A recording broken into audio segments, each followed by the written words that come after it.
السلام علیکم ورحمۃ اللہ وبرکاتہ۔ کیا حال چال ہیں سب کے؟ اللہ تعالیٰ آپ کو، آپ کے پیاروں کو اپنی حفظ و امان میں رکھیں۔ اللہ تعالیٰ کے بابرکت نام کے ساتھ اپنا آج کا سبق شروع کرتے ہیں۔ اعوذ باللہ من الشیطان الرجیم، بسم اللہ الرحمن الرحیم۔ رب اشرح لی صدری ویسر لی امری واحلل عقدۃ من لسانی یفقہوا قولی واجعل لی وزیرا من اہلی۔ ربنا زدنا علما، ربنا زدنا علما، ربنا زدنا علما، اللہم فقہنا فی الدین، آمین۔ آج اللہ تعالیٰ کی دی ہوئی توفیق کے ساتھ اور اس کی رحمت کے ساتھ ہم 16واں پارہ شروع کرنے جا رہے ہیں۔ سورۃ کہف ہے، آیت نمبر 75، 75 نمبر آیت سے آج ہمارا سبق شروع ہو رہا ہے۔ بسم اللہ الرحمن الرحیم۔ جب 15واں پارہ ہم پڑھ رہے تھے تو لاسٹ جو آیات تھیں اس میں حضرت موسیٰ علیہ السلام کا ہم قصہ پڑھ رہے تھے، جب اللہ تعالیٰ نے حضرت موسیٰ علیہ السلام کو ہدایت فرمائی کہ آپ فلاں جگہ پر جائیں اور ہمارے ایک خاص بندے سے ملاقات کریں اور کچھ عرصہ ان کے ساتھ رہ کر علم اور حکمت کی باتیں سیکھیں۔ چنانچہ حضرت موسیٰ علیہ السلام اللہ کے حکم سے ان سے ملے اور ان سے کہا کہ میں آپ کو ساتھ کچھ عرصہ رہنا چاہتا ہوں اور آپ مجھے اس علم خاص میں سے کچھ سکھا دیں۔ تو انہوں نے جواب میں کہا کہ آپ کو میرے کام بڑے عجیب لگیں گے اور آپ صبر نہیں کر پائیں گے، کیونکہ ان کاموں کی جو حقیقی غرض ہے اس کے بارے میں آپ کو پوری طرح آگاہی نہیں ہوگی، تو جو باتیں آپ کے دائرہ علم سے باہر ہوں گی آپ کے لیے صبر کرنا مشکل ہو جائے گا۔ تو موسیٰ علیہ السلام نے کہا کہ آپ مجھے انشاءاللہ صابر پائیں گے اور میں خلاف ورزی نہیں کروں گا آپ کے کسی بھی حکم کی۔ چنانچہ انہوں نے موسیٰ علیہ السلام کو ساتھ رکھ لیا۔ پھر ہم دیکھتے ہیں کہ کس طرح انہوں نے جب کشتی میں چھید کیا تو موسیٰ علیہ السلام سے صبر نہیں ہو سکا۔ پھر انہوں نے ایک بچے کو قتل کر دیا تو اس پر پھر موسیٰ علیہ السلام سے صبر نہیں ہو سکا، تو انہوں نے کہا لقد جئت شیئا نکرا، یہ تو آپ نے بڑی ہی نامعقول حرکت کی ہے۔ قال الم اقل لک انک لن تستطیع معی صبرا، اس پر انہوں نے کہا کیا میں نے آپ سے کہا نہیں تھا کہ آپ میرے ساتھ صبر نہیں کر سکیں گے؟ قال ان سألتک عن شیء بعدها فلا تصاحبنی، موسیٰ علیہ السلام نے کہا اگر میں آپ سے سوال کروں کسی چیز کے بارے میں اس کے بعد تو آپ مجھے اپنے ساتھ نہ رکھیے گا، یعنی ایک بار پھر آپ میری بھول کو نظر انداز کر دیں، اگر تیسری مرتبہ ایسا ہوا تو بے شک آپ مجھے اپنے ساتھ رکھنے سے انکار کر دیں۔ قد بلغت من لدنی عذرا، آپ پہنچ چکے ہیں میری طرف سے حد عذر کو، یعنی آپ کی طرف سے اب مجھ پر حجت قائم ہو چکی ہے، لہٰذا اس کے بعد آپ مجھے ساتھ نہ رکھنے کے بارے میں عذر کر سکتے ہیں۔ فانطلقا، پھر وہ دونوں چل پڑے۔ حتی اذا اتیا اہل قریۃ استطعما اہلہا، پھر وہ دونوں چل پڑے یہاں تک کہ جب پہنچے ایک بستی کے لوگوں کے پاس تو انہوں نے کھانا مانگا بستی والوں سے۔ انہوں نے کہا مسافر ہیں، بھوکے ہیں، ہمیں کھانا کھلا دیں، تو انہوں نے انکار کر دیا ان دونوں کی مہمان نوازی سے، یعنی ایسے کٹھور دل لوگ تھے کہ پوری بستی میں سے ایک شخص نے بھی انہیں کھانا کھلانے کی حامی نہیں بھری۔ تو ان دونوں نے وہاں ایک دیوار دیکھی جو گرا چاہتی تھی، تو اس نے اسے سیدھا کر دیا۔ موسیٰ علیہ السلام نے کہا اگر آپ چاہتے تو اس پر کچھ اجرت لے لیتے، یعنی یہ وہ لوگ ہیں جنہوں نے ہمیں کھانا تک نہیں دیا اور آپ نے بغیر کسی معاوضے کے ان کی دیوار مرمت کر دی، بہتر ہوتا کہ آپ کوئی معاوضہ طلب کر لیتے تو اس کے عوض ہم کھانا ہی کھا لیتے۔ قال ھذا فراق بینی و بینک، اس نے کہا بس اب یہ جدائی کا وقت ہے میرے اور آپ کے درمیان، اب میں آپ کو بتائے دیتا ہوں اصل حقیقت ان چیزوں کی جن پر آپ صبر نہیں کر سکے۔ اما السفینۃ فکانت لمساکین یعملون فی البحر، جہاں تک اس کشتی کا معاملہ ہے تو وہ غریب لوگوں کی ملکیت تھی جو محنت کرتے تھے دریا میں، یعنی بہت غریب اور نادار لوگ تھے، صرف وہ کشتی ان کے معاش کا سہارا تھی، اس کے ذریعے سے وہ لوگوں کو دریا کے آر پار لے کر جاتے تھے اور جو مزدوری ملتی اس سے اپنا پیٹ پالتے تھے۔ تو میں نے چاہا کہ اسے عیبدار کر دوں، اور ان کے آگے ایک بادشاہ تھا جو پکڑ رہا تھا ہر کشتی کو زبردستی۔ بادشاہ ہر اس کشتی کو قبضے میں لے لیتا تھا جو صحیح سالم ہوتی تھی، ان نادار لوگوں کی کشتی بھی اگر بے عیب ہوتی تو بادشاہ زبردستی چھین لیتا، چنانچہ میں نے ایک تختہ توڑ کر اسے عیبدار کر دیا۔ اب جب بادشاہ عیبدار کشتی کو دیکھے گا تو وہ چھوڑ دے گا، اس طرح ان کی روزی کا واحد سہارا ان سے نہیں چھنے گا۔ اگر پوری کشتی بادشاہ لے جائے تو اس کے مقابلے میں ایک تختے کا ٹوٹ جانا معمولی بات ہے، اس تختے کی وہ لوگ مرمت کر لیں گے اور یوں ان کی روزی کا ذریعہ بنا رہے گا۔ لہٰذا وہ تختہ ان لوگوں کی بھلائی کے لیے توڑا گیا تھا، نہ کہ کسی کو نقصان پہنچانے کے لیے۔ رہا وہ لڑکا تو اس کے والدین دونوں مومن تھے، تو ہمیں خدشہ ہوا کہ وہ سرکشی اور ناشکری سے ان پر زیادتی کرے گا۔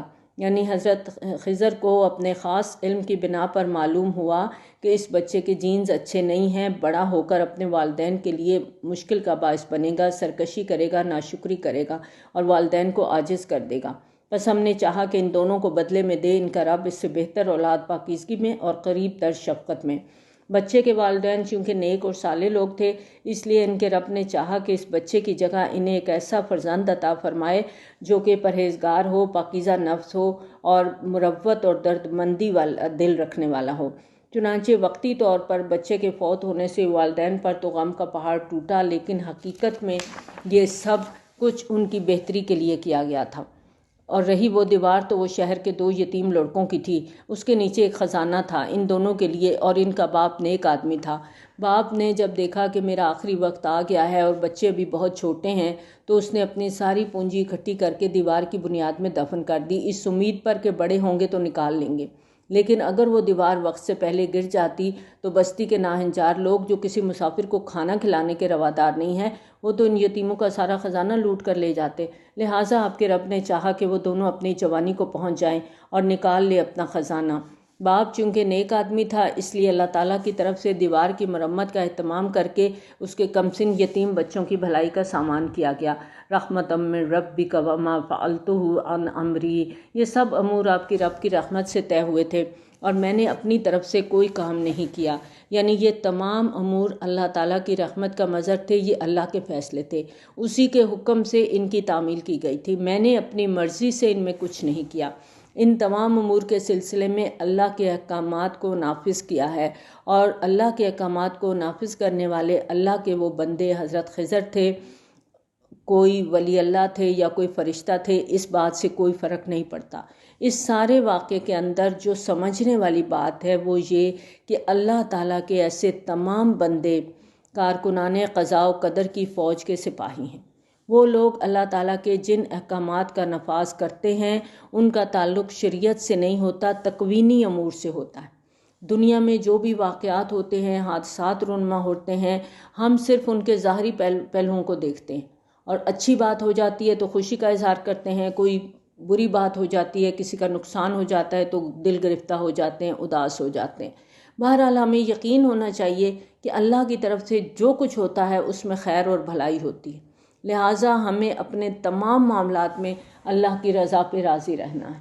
بظاہر نقصان نظر آ رہے ہیں ان تینوں واقعات کے اندر، لیکن اللہ کی کیا حکمت ہے یہ ہم نہیں جانتے، یہ اللہ تعالیٰ جانتے ہیں۔ بعض اوقات ہماری زندگیوں میں بھی ایسا وقت آتا ہے کہ ہمیں لگتا ہے ہمارے ساتھ بڑا ظلم ہو گیا، زیادتی ہو گئی، یہ نہیں ہونا چاہیے تھا، لیکن اللہ کی رضا پہ راضی رہنا ہی ہمارے ایمان کا حصہ ہے کہ اللہ جو کرتا ہے وہ ہماری بہتری کے لیے ہی کرتا ہے۔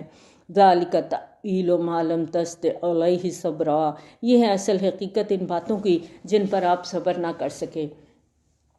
اب آگے ذوالقرنین کے بارے میں جو یہود مدینہ کا سوال تھا اس کا جواب دیا گیا ہے، اور 20ویں صدی کے آغاز تک اکثر مفسرین ذوالقرنین سے ناواقف تھے، چنانچہ 1300 سال تک عام طور پر سکندر اعظم کو ہی ذوالقرنین سمجھا جاتا رہا۔ اس کی وجہ یہ تھی کہ قرآن میں ذوالقرنین کی فتوحات کا ذکر جس انداز میں ہوا وہ انداز سکندر اعظم کی فتوحات سے ملتا جلتا ہے، لیکن جدید تحقیق سے معلوم ہوا ہے کہ ذوالقرنین قدیم ایران کے بادشاہ سائرس کا لقب تھا، اور یہ اس زمانے کی بات ہے جب ایران کے علاقے میں 2 الگ الگ خود مختار مملکتیں قائم تھیں، ایک کا نام پارس تھا اور دوسرے کا نام مادہ تھا، اور سائرس نے دونوں مملکتوں کو ملا کر ایک ملک بنایا، اور اس طرح ایران کے سنہرے دور کا آغاز ہوا، اور 2 مملکتوں کے فرما روا ہونے کی علامت کے طور پر اس نے اپنے تاج میں 2 سینگ لگا رکھے تھے، اس طرح اس کا لقب ذوالقرنین یعنی 2 سینگوں والا پڑ گیا تھا۔ وَيَسْأَلُونَكَ عَنْ ذِي الْقَرْنَيْنِ قُلْ سَأَتْلُو عَلَيْكُمْ مِنْهُ ذِكْرًا، اور یہ لوگ آپ صلی اللہ علیہ وآلہ وسلم سے ذوالقرنین کے بارے میں پوچھتے ہیں، آپ کہیے کہ میں ابھی آپ لوگوں کو اس کا حال بتاتا ہوں۔ ذوالقرنین کے بارے میں جدید تحقیق کو اہل علم کے حلقے میں متعارف کرانے کا سہرا مولانا ابوالکلام آزاد کے سر ہے۔ انہوں نے اپنی تفسیر ترجمان القرآن میں اس موضوع پر بڑی ڈیٹیل سے بحث کی ہے اور ثابت کیا ہے کہ قدیم ایران کا بادشاہ سائرس ہی ذوالقرنین تھا، اور مولانا ابوالکلام آزاد کی تحقیق کی بنیاد ان معلومات پر ہے جو شہنشاہ ایران رضا شاہ پہلوی کے دور میں کھدائی کے دوران دستیاب ہوئی تھی، اور اس کھدائی کے دوران اس عظیم فاتح بادشاہ کا ایک مجسمہ بھی دریافت ہوا تھا اور مقبرہ بھی دریافت ہوا تھا، اور اس کھدائی سے ملنے والی معلومات کی بنیاد پر رضا شاہ پہلوی نے اس کی 2500 سالہ برسی منانے کا خصوصی اہتمام بھی کیا تھا، اور دریافت شدہ مجسمے کے سر پر جو تاج تھا اس میں 2 سینگ بھی موجود تھے، جس سے یہ بات ثابت ہو رہی تھی کہ ایران کا یہی بادشاہ سائرس تھا جو تاریخ میں ذوالقرنین کے لقب سے مشہور تھا۔ اب سوال یہ ہے کہ یہودیوں نے خاص طور پر یہ سوال کیوں پوچھا تھا اور ذوالقرنین کی شخصیت سے ان کی کیا دلچسپی تھی؟ تو اس کا جواب ہمیں ان کی تاریخ سے ملتا ہے کہ جب 87 قبل مسیح کے لگ بھگ ایران کے بادشاہ بخت نصر نے فلسطین پر حملہ کیا، یروشلم کو تباہ کیا اور شہر کی اکثریت کو تہہ کر دیا، اور زندہ بچ جانے والوں کو وہ اپنی فوج کے ساتھ بابل لے گیا تھا، جہاں پر یہ لوگ 150 سال تک قید کی حالت میں رہے تھے۔ اور جب ایران کے بادشاہ سائرس نے ذوالقرنین نے ایران کو متحد کرنے کے بعد اپنی فتوحات کا دائرہ وسیع کیا تو اس نے سب سے پہلے عراق کو فتح کیا، اور مشرق وسطیٰ کے موجودہ نقشے کو اگر ہم ذہن میں رکھیں تو فلسطین، اسرائیل، شرق اردن، مغربی کنارہ اور لبنان کے ممالک پر مشتمل پورے علاقے کو اس زمانے میں شام عرب یا شام، اور اس سے مشرق میں واقع علاقے کو عراق عرب یا عراق کہا جاتا تھا، جبکہ عراق کے مزید مشرق میں ایران واقع تھا۔ عراق پر قبضہ کرنے کے بعد ذوالقرنین نے بابل میں اسیر یہودیوں کو آزاد کرایا اور انہیں اجازت دی کہ وہ اپنے ملک واپس جائیں اور تباہ شدہ شہر یروشلم دوبارہ آباد کریں۔ چنانچہ حضرت عزیر علیہ السلام کی قیادت میں یہ واپس بابل سے یروشلم آئے، انہوں نے اپنے شہر کو پھر سے آباد کیا، ہیکل سلیمانی کو بھی تعمیر کیا۔ اس پس منظر میں یہودی ذوالقرنین کو اپنا محسن سمجھتے ہیں، اور اسی سبب سے ان کے بارے میں انہوں نے نبی صلی اللہ علیہ وآلہ وسلم سے یہ سوال پوچھا تھا۔ اور ذوالقرنین کی فتوحات کے سلسلے میں 3 مہمات کا ذکر تاریخ میں بھی ملتا ہے۔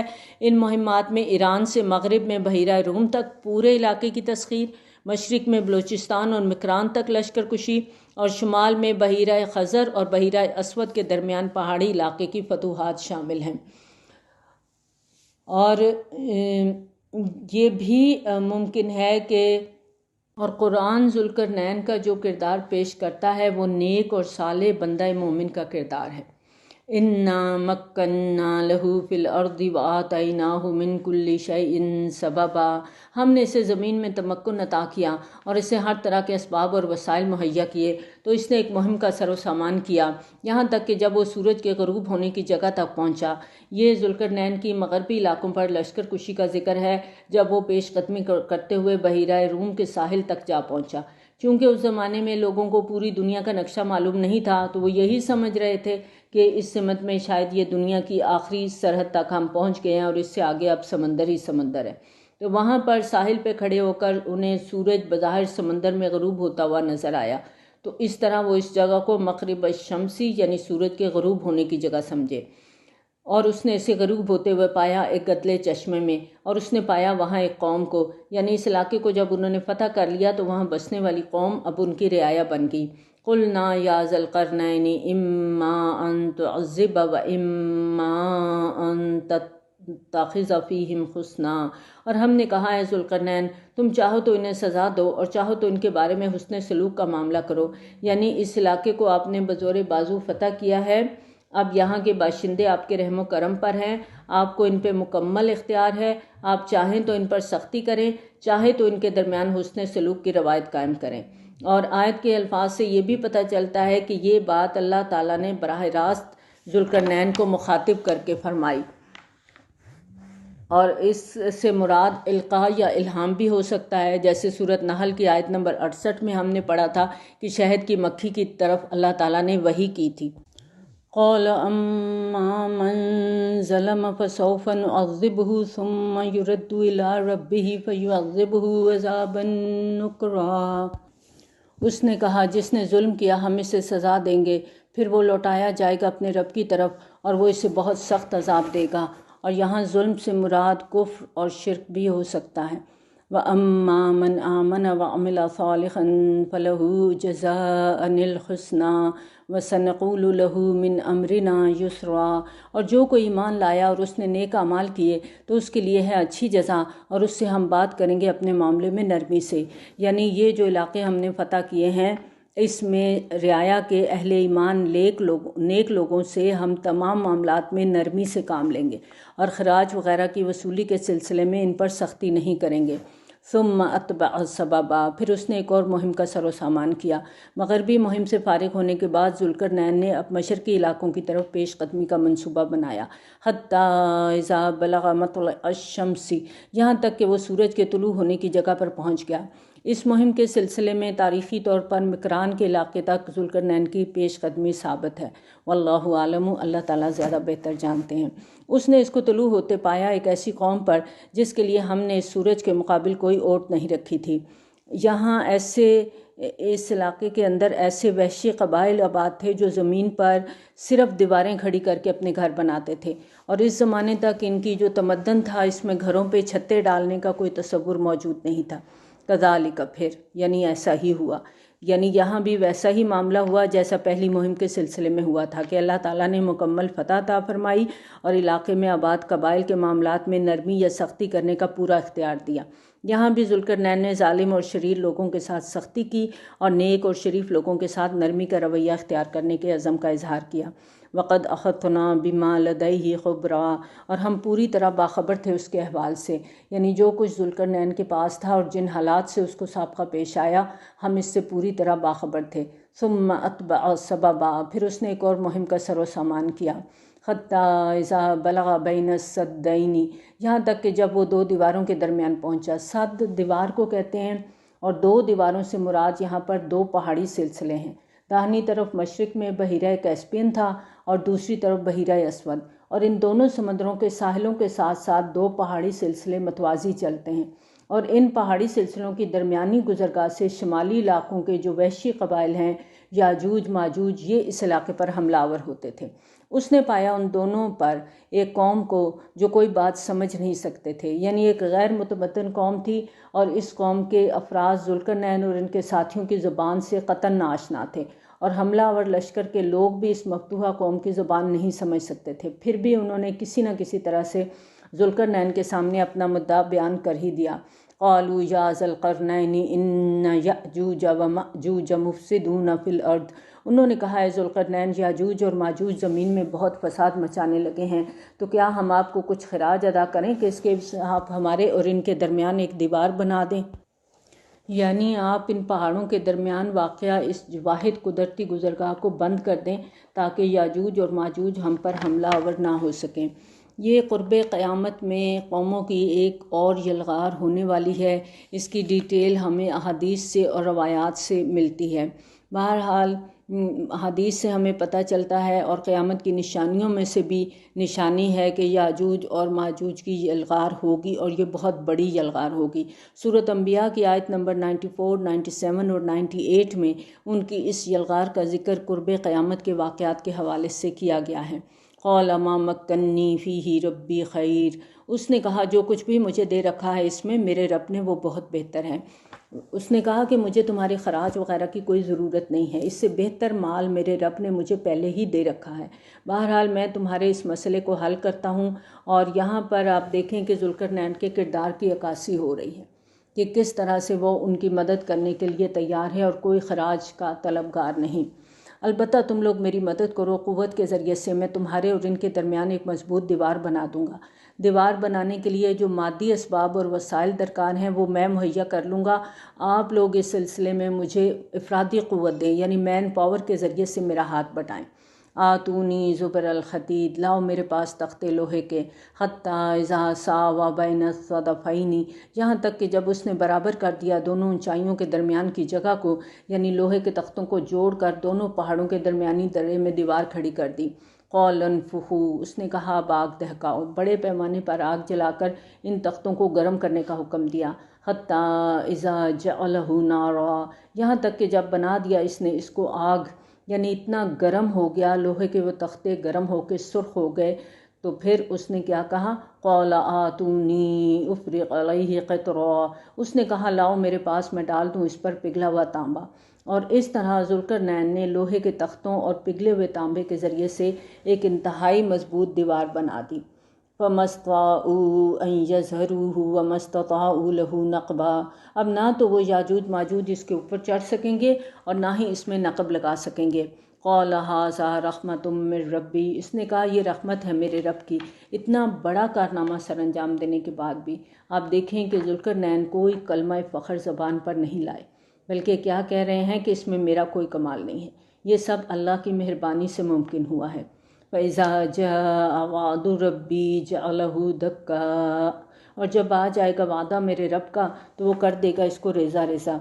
چنانچہ اب زمانے کے ساتھ ساتھ یہ دیوار ختم ہو چکی ہے، صرف اس کے آثار موجود ہیں جن سے اس کے مقام اور سائز وغیرہ کا پتہ چلتا ہے۔ وَكَانَ وَعْدُ رَبِّي حَقًّا، اور میرے رب کا وعدہ سچا ہے۔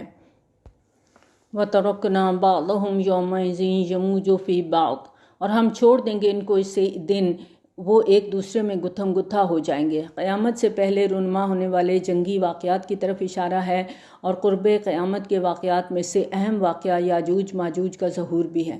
احادیث میں ان کے بارے میں ایسی خبریں ہیں کہ وہ دریاؤں سمندروں کا پانی پی جائیں گے، ہر چیز کو ہڑپ کر جائیں گے، اور ہو سکتا ہے کہ وہ آدم خور بھی ہوں۔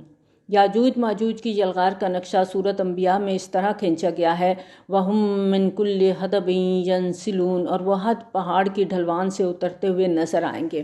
اور جس طرح سے یاجوج ماجوج آج سے 2500 سال پہلے اپنے ملحقہ علاقوں کی مہذب آبادیوں کو نیست و نابود کر رہے تھے، اسی طرح قیامت سے پہلے ایک دفعہ پھر وہ دنیا میں تباہی مچائیں گے، اور ان کا ظہور اپنی نوعیت کا ایک بہت اہم واقعہ ہوگا۔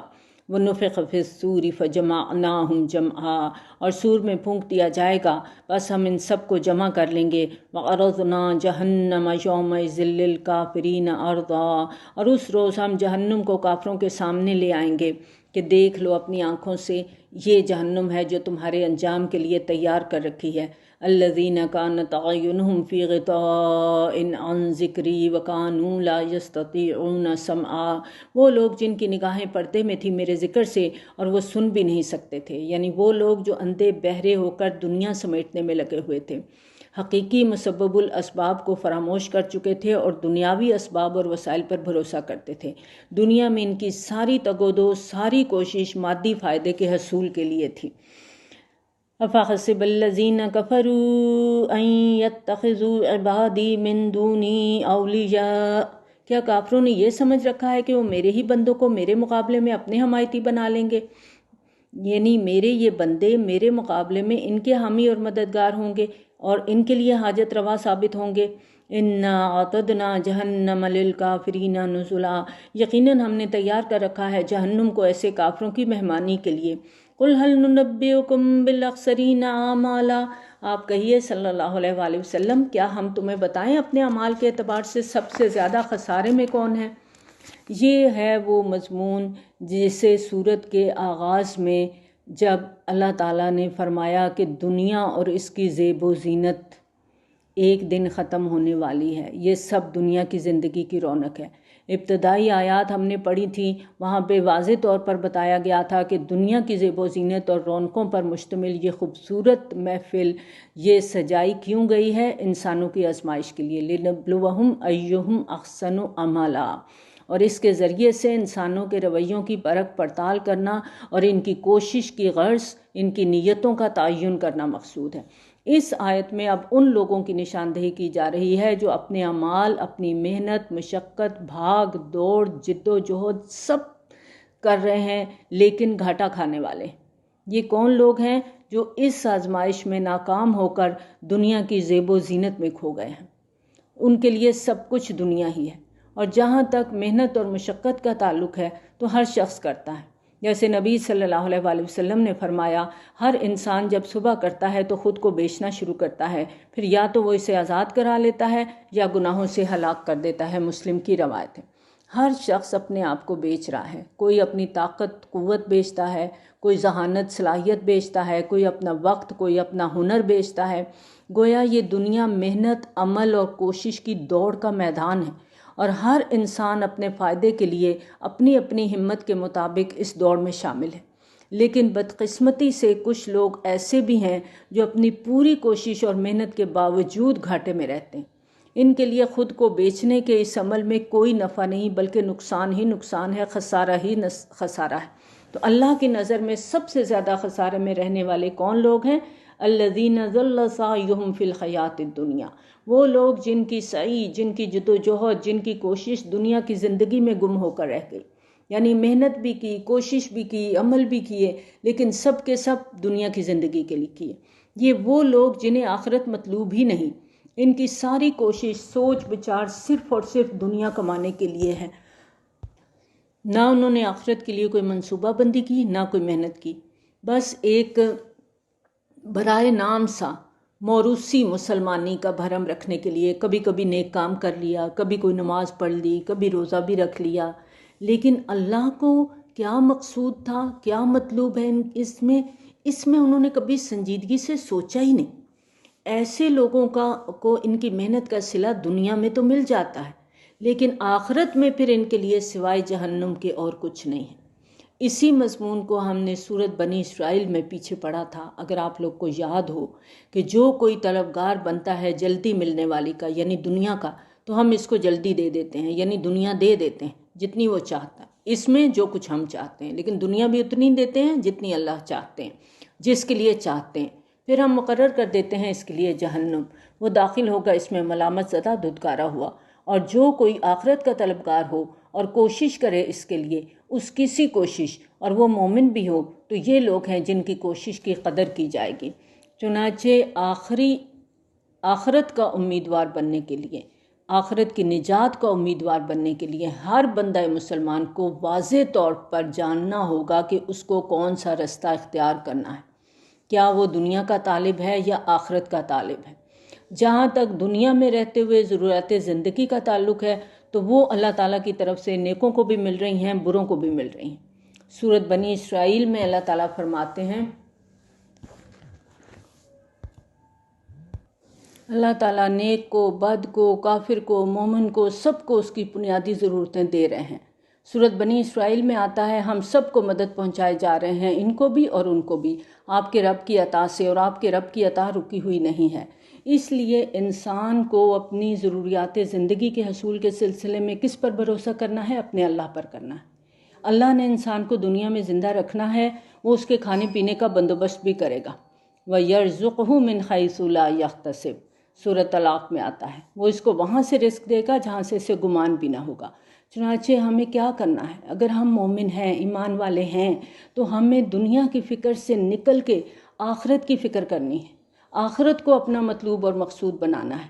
ہمیں ان لوگوں کے راستے پر نہیں چلنا جنہوں نے سراسر گھاٹے کا سودا کیا، جن کی ساری محنت، ساری کوشش دنیا کی زندگی میں گم ہو کر رہ گئی، اور جب وہاں پہنچے تو وہاں جا کے پتہ چلا کہ یہ تو سب سراب تھا، دھوکہ تھا۔ وَهُمْ يَحْسَبُونَ أَنَّهُمْ يُحْسِنُونَ صُنْعًا، اور وہ سمجھتے ہیں کہ وہ بہت اچھا کام کر رہے ہیں۔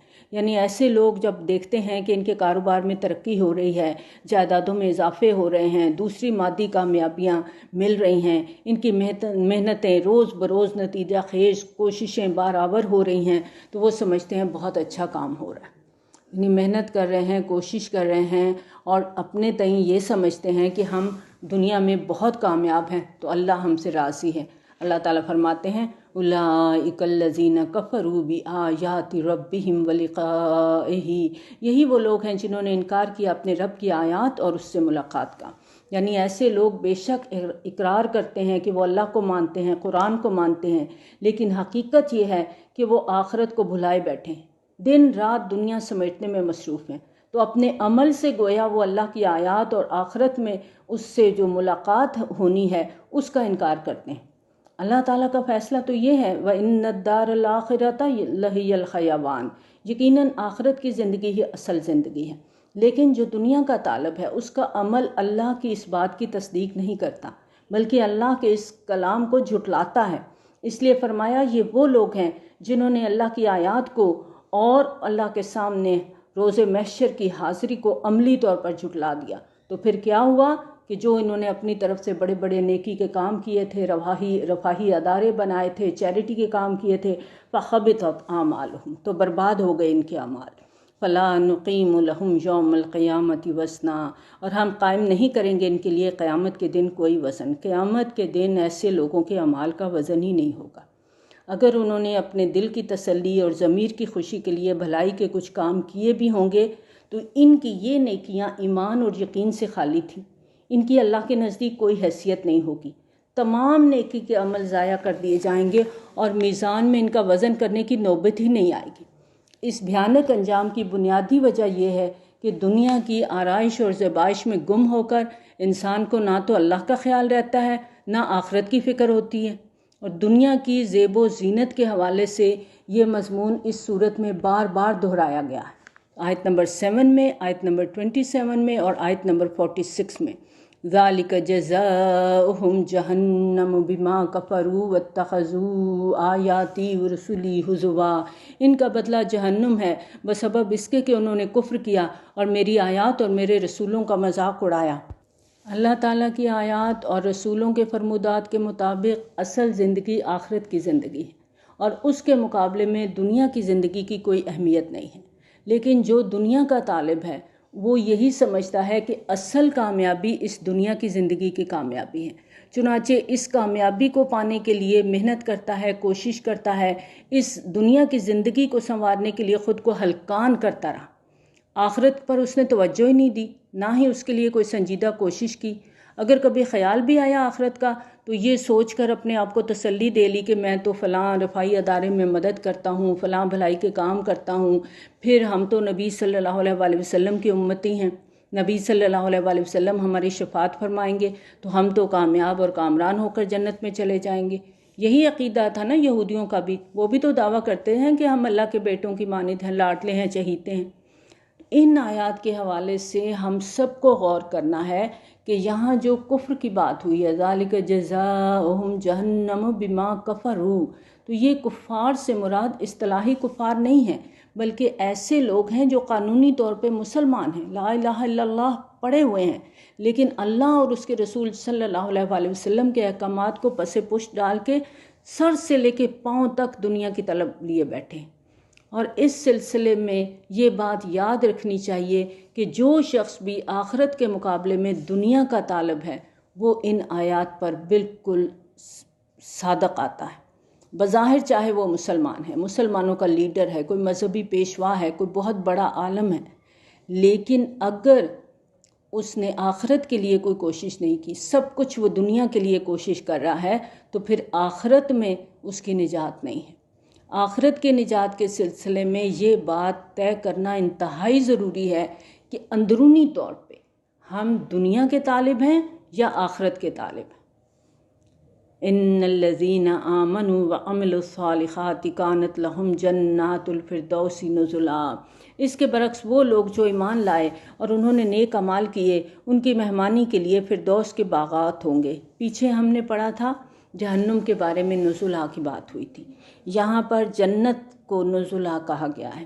اب دوسرا منظر اللہ تعالیٰ دکھا رہے ہیں کہ وہ لوگ جو ایمان لائے، جنہوں نے ایمان کے تقاضے پورے کیے، نیک عمل کرتے رہے، ان کے لیے یہ جنات الفردوسی نزلا ہوں گے، ٹھنڈی چھاؤں والے باغات ہوں گے۔ آج ہم تصور نہیں کر سکتے وہ کیسے باغات ہوں گے، کہاں ہوں گے۔ اس کائنات کی وسعت بے حد و حساب ہے، اور جنت کی وسعت تو ہمارے خیال میں آ ہی نہیں سکتی۔ اس کائنات میں ان گنت کہکشائیں ہیں، ہمیں نہیں پتہ اللہ تعالیٰ نے اپنے بندوں کے لیے کہاں کہاں کیا کچھ بنا رکھا ہے۔ اور حدیث میں آتا ہے نا کہ نچلے درجے والا جنتی اوپر والے جنتی کو ایسے دیکھے گا جیسے ہم زمین سے ستاروں کو دیکھتے ہیں۔ تو یہاں اس آیت سے ایسے پتہ چلتا ہے کہ اہل جنت کی جو ابتدائی مہمان نوازی ہے یعنی نزلہ ہے، وہ پہلے ہوگی، زمین پر ہوگی، اور یہیں پہ سب کچھ طے کر لیا جائے گا۔ خالدین فیہا لا یبغون عنہا حولا، اور وہ اس میں ہمیشہ ہمیشہ رہیں گے، یعنی وہاں سے وہ جگہ بدلنا نہیں چاہیں گے۔ جنت ایسی جگہ نہیں ہے کہ جہاں رہتے رہتے جی اکتا جائیں۔ اس کو بھی ہم نے مذاق بنایا ہوا نا کہ لو جی جنت میں تو یکسانیت ہوگی، بور ہو جائیں گے۔ اللہ تعالیٰ فرماتے ہیں لا یبغون عنہا حولا، وہاں سے نکلنے کو دل ہی نہیں کرے گا۔ دنیا میں دیکھیں انسان ہر وقت تبدیلی کا خواہاں ہوتا ہے، اور تبدیلی کی اسی خواہش کے تحت کئی دفعہ بری سے بری جگہ پہ بھی وہ اپنا دل لگا لیتا ہے، اور اچھی سے اچھی جگہ پہ مستقل طور پر رہنا پڑے تو اکتاہٹ محسوس ہوتی ہے۔ ہم دیکھتے ہیں نا کہ کشمیر ہے، سوئٹزرلینڈ ہے، ہم کہتے ہیں دنیا میں جنت ہے، لیکن وہاں کے جو لوگ ہیں، جو وہاں کے رہائشی ہیں، وہاں کی زمینی اور آسمانی آفات سے وہ تنگ ہیں۔ تو اہل جنت مستقل طور پر ایک ہی جگہ رہیں گے، اکتائیں گے نہیں، وہاں سے انہیں جگہ بدلنے کی ضرورت ہی محسوس نہیں ہوگی۔ قُلْ لَوْ كَانَ الْبَحْرُ مِدَادًا لِكَلِمَاتِ رَبِّي لَنَفِدَ الْبَحْرُ قَبْلَ أَن تَنفَدَ كَلِمَاتُ رَبِّي وَلَوْ جِئْنَا بِمِثْلِهِ مَدَدًا۔ اے نبی صلی اللہ علیہ وآلہ وسلم، آپ کہہ دیجئے اگر سمندر روشنائی بن جائیں میرے رب کے کلمات کو لکھنے کے لیے تو یقیناً سمندر ختم ہو جائے گا اس سے پہلے کہ میرے رب کے کلمات ختم ہوں۔ رب کی تعریف یہ 7 سمندر کی سیاہی بھی پوری نہیں کر سکتی، اور اگرچہ اسی طرح اور سمندر بھی ہم اس کی مدد کے لیے لے آئیں، یعنی 7 اور سمندر بھی ہو جائیں، وہ بھی سیاہی بن جائیں، اللہ کے کلمات، اللہ کی تعریف ممکن ہی نہیں ہے، ہم احاطہ ہی نہیں کر سکتے اللہ کی تعریف کا۔ سورۃ بنی اسرائیل کی آخری آیت سے جو پہلی آیت ہے اس کو دوبارہ ذہن میں لائیں۔ قُلِ ادْعُوا اللَّهَ وَادْعُوا الرَّحْمَٰنَ أَيَّمَّا تَدْعُوا فَلَهُ الْأَسْمَاءُ الْحُسْنَىٰ۔ آپ کہہ دیجئے تم پکارو اللہ کو یا پکارو رحمان کو، جس نام سے بھی تم پکارو گے اسی کے ہیں تمام نام اچھے۔ اور سورۃ بنی اسرائیل کی اس آیت میں اللہ تعالیٰ کے ناموں کا ذکر ہے، یہاں اللہ تعالیٰ کے کلمات کا ذکر ہے، اور اللہ کے کلمات سے مراد اللہ کی مختلف نوع کی مخلوقات ہیں، اور اس کی ہر مخلوق اس کے کلمہ کن کا ظہور ہے۔ چنانچہ اللہ تعالیٰ کی جملہ مخلوقات کا احاطہ کرنا کسی کے بس کی بات نہیں ہے۔ سورۃ لقمان میں آتا ہے اگر زمین کے تمام درخت کلمے بن جائیں، سمندر سیاہی ہو، اس کے بعد 7 سمندر اور ہوں، تب بھی اللہ کے کلمات ختم نہیں ہوں گے۔ یقیناً اللہ غالب اور حکمت والا ہے۔ قُلْ إِنَّمَا أَنَا بَشَرٌ مِثْلُكُمْ يُوحَىٰ إِلَيَّ أَنَّمَا إِلَٰهُكُمْ إِلَٰهٌ وَاحِدٌ۔ اے نبی صلی اللہ علیہ وآلہ وسلم، آپ کہہ دیجئے میں تو تمہاری طرح کا انسان ہوں، مجھ پر وحی کی جاتی ہے کہ تمہارا معبود بس ایک ہی معبود ہے۔ فَمَن كَانَ يَرْجُو لِقَاءَ رَبِّهِ فَلْيَعْمَلْ عَمَلًا صَالِحًا وَلَا يُشْرِكْ بِعِبَادَةِ رَبِّهِ أَحَدًا۔ بس جو کوئی بھی امید رکھتا ہو اپنے رب سے ملاقات کی تو اسے چاہیے کہ نیک اعمال کرے اور اپنے رب کی عبادت میں کسی کو بھی شریک نہ کرے، یعنی عبادت خالص اللہ کی ہو۔ یہ توحید عملی ہے۔ اس بارے میں سورۃ بنی اسرائیل کی آیت نمبر 23 میں فرمایا وَقَضَىٰ رَبُّكَ أَلَّا تَعْبُدُوا إِلَّا إِيَّاهُ۔ فیصلہ کر دیا ہے آپ صلی اللہ علیہ وآلہ وسلم کے رب نے کہ تم لوگ نہیں عبادت کرو گے کسی کی سوائے اللہ کے۔ سورۃ کہف کی اس آخری آیت اور سورۃ بنی اسرائیل کی آخری آیت کا بھی آپس میں ربط اور تعلق ہے۔ سورۃ بنی اسرائیل میں آتا ہے وَقُلِ الْحَمْدُ لِلَّهِ الَّذِي لَمْ يَتَّخِذْ وَلَدًا وَلَمْ يَكُن لَّهُ شَرِيكٌ فِي الْمُلْكِ وَلَمْ يَكُن لَّهُ وَلِيٌّ مِّنَ الذُّلِّ وَكَبِّرْهُ تَكْبِيرًا۔ اور کہہ دیجئے کہ تمام تعریف، تمام شکر اللہ کے لیے ہے جس نے نہیں بنائی کوئی اولاد اور نہیں ہے اس کا کوئی شریک بادشاہی میں، اور نہ ہی اس کا کوئی دوست ہے کمزوری کی وجہ سے، اور اس کی تکبیر کرو جیسے کہ تکبیر کرنے کا حق ہے۔ اس آیت میں اللہ تعالیٰ کا بلند مقام اور اس کی شان بیان کر کے شرک کی نفی کر دی گئی ہے۔ اور اللہ کے ساتھ شرک کی 2 صورتیں ہیں، یا تو اللہ کو مرتبہ الوہیت سے نیچے اتار کے مخلوقات کے ساتھ کھڑا کر دیا جاتا ہے، یا مخلوقات کے صف میں سے کسی کو اٹھا کے اللہ کے برابر بٹھا دیا جاتا ہے۔ چنانچہ سورۃ بنی اسرائیل کی آخری آیت میں اللہ کی کبریائی کا اعلان کرنے کا حکم دے کر شرک کی پہلی صورت کی نفی کی گئی، اور سورۃ کہف کی آخری آیت میں شرک کی دوسری صورت یعنی مخلوقات میں سے کسی کو اللہ کے برابر کرنے کی نفی کی گئی ہے۔ تو یہاں جو اس کی آخری آیت ہے یہ بڑی اہم آیت ہے۔ فَمَن كَانَ يَرْجُو لِقَاءَ رَبِّهِ۔ اللہ سے جو بھی ملاقات چاہتا ہے، چاہتے ہیں اللہ سے ملاقات کرنا، تو پھر کیا کرنا ہوگا؟ بس 2 کام ہیں کرنے کے لیے، وَلْيَعْمَلْ عَمَلًا صَالِحًا، اچھے عمل کرو، نیک کام کرو، وَلَا يُشْرِكْ بِعِبَادَةِ رَبِّهِ أَحَدًا، اور اللہ کے ساتھ کسی کو شریک نہ کرو، تو اللہ سے ملاقات یقینی ہے۔ اللہ ہم سب کو اپنی ملاقات کا شرف بخشے، آمین۔